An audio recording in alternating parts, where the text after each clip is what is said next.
Okay. Welcome everybody on Facebook. As you will recognise, here's Carl and Ren. Hello. You want to tell them about your experiences? Well, Not all of them.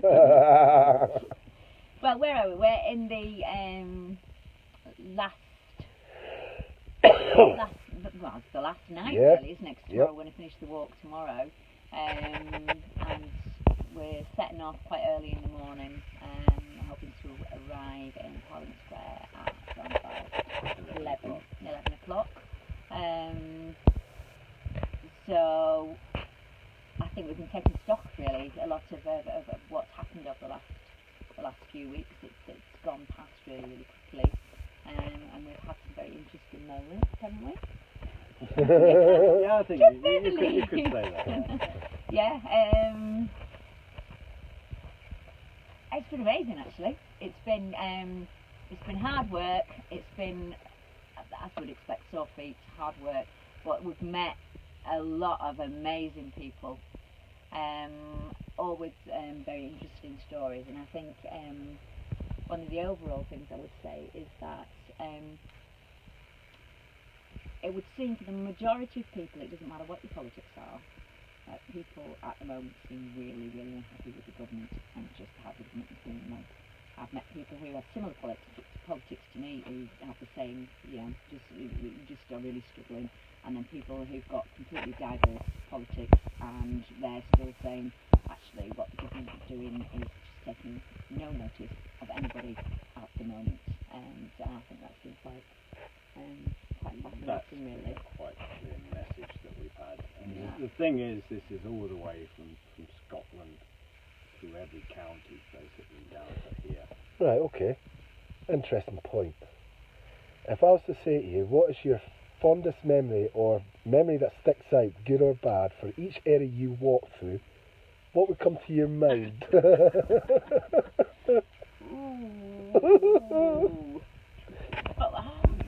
Well, I know the Yorkshire Moors are a bit much.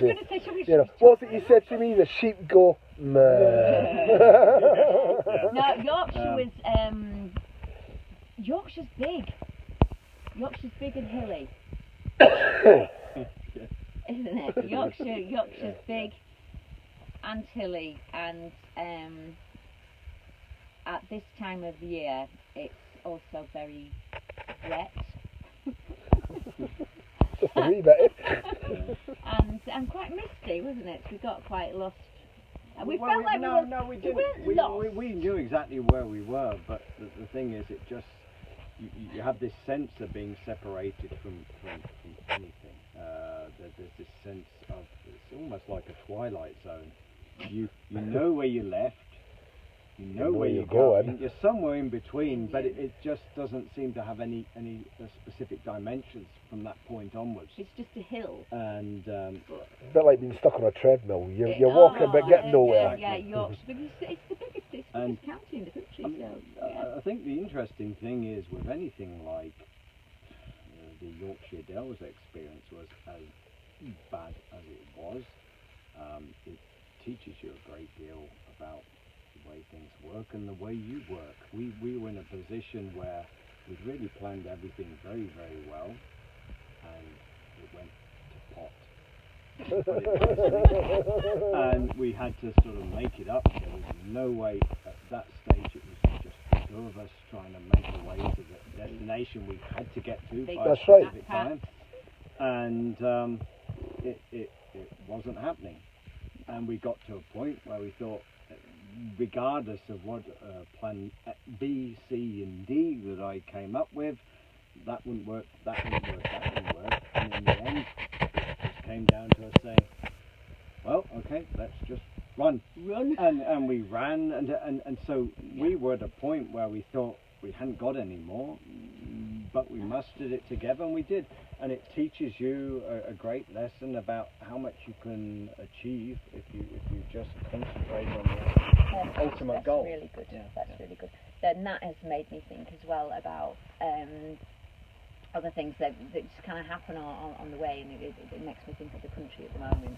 It seems to not matter even when we did the last 500 miles, this 500 miles, it seems when we're flipping, even if we go shopping, we end up seeing people who are homeless, or people who were destitute, or as we did yesterday, because we've not seen. Well, we had the guy outside the shop who didn't have any. The council had moved him into a flat, and the electric had debt on it, so he needed the debt clearing. So we put some help towards that and some food, and then this isn't funny at all, but it was quite a funny moment, but not all at the same time. We were walking along, and there was a pavement. It was getting dark, pavement, and there was a drop down where the trees were, and at the bottom of that, we thought we saw a body. Well, we did see a body. We thought we'd seen a but it looked like a dead body, and it was quite frightening, wasn't it? It was frightening in the fact that it you was don't concerning. Want to, It was concerning. And again, it was the end of the day, and the last thing you actually want to do when you're tired is be confronted with something like that, because this has happened before. But we felt duty bound to inquire and make sure what the situation was, if it was somebody that needed help, or if it was somebody that had gone missing or whatever. Yeah. So So anyway, we piled down. We'll do this quickly. Piled down the hill. At which point this guy jumped up with a big body. This body came up with the biggest get lost stick. That it was like about 8 foot long. 12 feet. 12 feet long. 12 feet. It was like a 12 foot. Like not 6 foot then. No. It was big. It was taller than he was. Yeah. It was taller than he just started swinging that about. And he completely misunderstood what we were there for. And the thing is, as much as it was a rather serious situation, we were trying to reassure, it's okay, mate. We just wanted to make sure you were okay. He was most distressed, but the thing was, because we were wearing our wonderful high-vis jackets and that, we suspect that he thought we were some kind of law enforcement. Official. And council have made it very clear in a lot of areas that people like that are unwelcome, and they have used very unpleasant tactics against these people.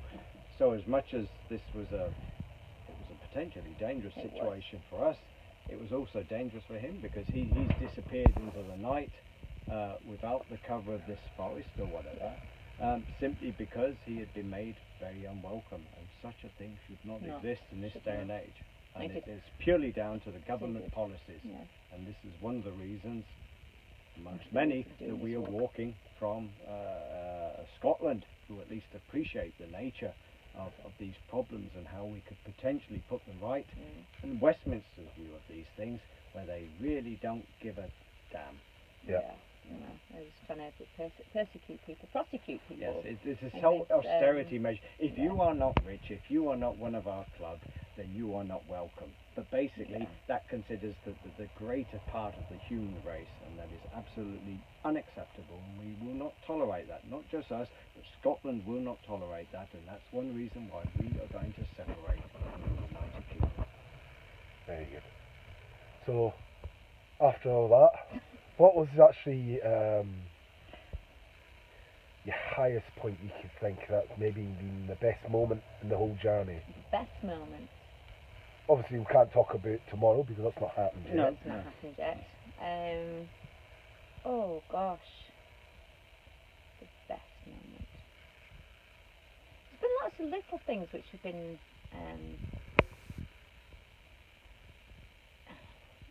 I think coming down the country, I hadn't anticipated what a warm reception we'd get. With the saltire, we've got the flag and the jackets on, and even this morning we are down now within the bounds of London itself, and we've had people who've just been, we've had lorry drivers holding up saltires as they were going past, and that's been absolutely lovely. When we were in Leicester, it was a bit like Leicester felt like we were back in Scotland again. People were just so winding the windows down and going, "Yeah, Scotland, where are you from?" It was just the warm welcome that we've had from people has been I don't know if I said that's a high point, but it's been a lovely thing. Yeah. It has been So, yeah. would you say it would be correct to say that, regardless of what country we are in, Westminster's pretty much hated? Yes, yeah, that seems to it. I mean, Yeah. we've seen it from the whole range. From we've spoken to elderly, we've spoken to professionals, we've spoken to children. You know, children have come up to us. Hey, you from Scotland? You're walking from Scotland, and basically they've all given us the same message, regardless of their political affiliation, or regardless of quite how much they understand about the bigger basics, picture. yeah. They have been very clear that Westminster just does not know what they're doing. They have absolutely no idea, and some people have been very specific about what they think should happen to Theresa May and her government. I think the other thing is that people as well, because we've spoken to a lot of people who we've spoken to a lot of people who've been who weren't necessarily born in England or born in the UK. So we spoke to a lady from Jamaica. We spoke to a couple this morning who I think were from Greece. Were they from Greece? I'm not quite sure. Israel. We've spoken to people who've lived here for many years, and we spoke to an Italian this morning, and they've all got a similar story, which is basically we've lived here for a very long time, and the country's a different place now. The Italian gentleman we spoke to this morning basically said that he'd lived in London for 20 years. When he came over here, he absolutely loved London, but now he's finding the environment is really hostile, and that's been a common theme. So it is actually how the change of the last few years that people have been made to feel uncomfortable in a country that they might not have been born in, but they consider to be their home. And that saddens me enormously, hugely.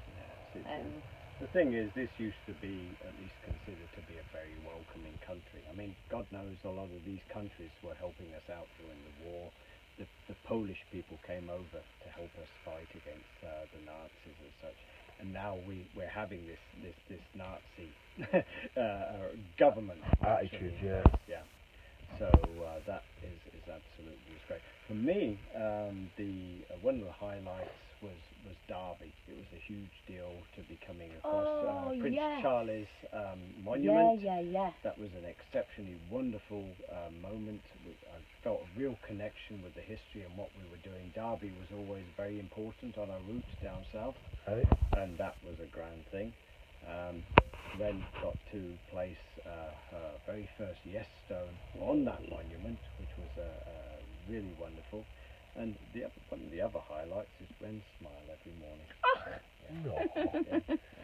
Don't blush. I was just I've just thought something that is, and it's going back slightly, but it was about I think there's one of the things I think about Scotland, and that I love so much about Scotland, and I love so much about the Yes movement.